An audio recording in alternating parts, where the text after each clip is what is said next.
एक बूढ़ी औरत फुटपाथ पर बैठी थी। मेरी तरफ दोनों हाथ फैला रही थी। मैंने कहा, क्या चाहिए माँ? उन्होंने कहा, बेटा चाय पिला दो। मैंने पास की स्टॉल से चाय लाकर पिलाई। मैंने कहा, माँ रस खाओगी?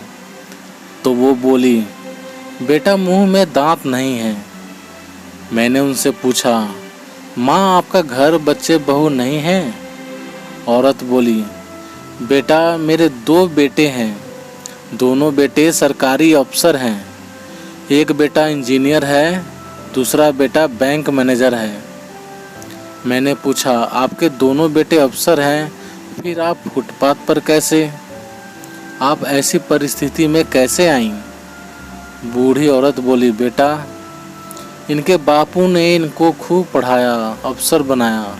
अफसर बन गए तो बहू भी पढ़ी लिखी आईं। इनके बापू को दमा था, सांस लेने में तकलीफ होती थी, पर अब वो इस दुनिया में नहीं। जब तक वो थे उनका सहारा था।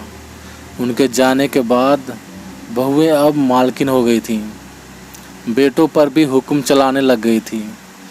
बेटे भी बहुओं के गुलाम हो गए। बहुएं घर का सारा काम मुझसे ही करवाती थी। एक दिन मैं कांच का गिलास साफ कर रही थी।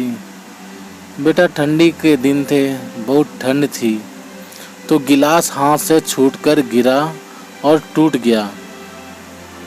तब छोटी बहू चिल्लाती हुई आई, ये बुढ़िया हमें बर्बाद करेगी, बुढ़िया मर क्यों नहीं जाती? बेटा वो सब मुझसे सहा नहीं गया और मैं अब फुटपाथ पर ही भीख मांगती हूँ। मैंने कहा, माँ बेटे वापस लेने नहीं आए आपको?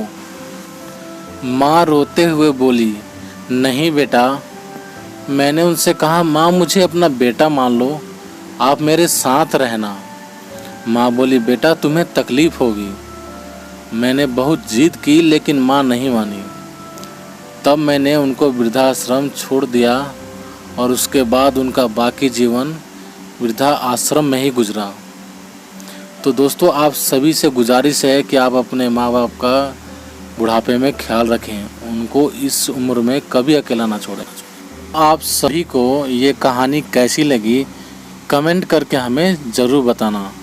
यदि कहानी आप सभी को पसंद आई हो तो लाइक करना, शेयर करना और हमारे चैनल पर नए हो तो प्लीज़ हमारे चैनल को सब्सक्राइब भी ज़रूर कर देना। तो चलिए दोस्तों, मिलते हैं आप सभी से एक और नई कहानी के साथ। तब तक के लिए नमस्कार।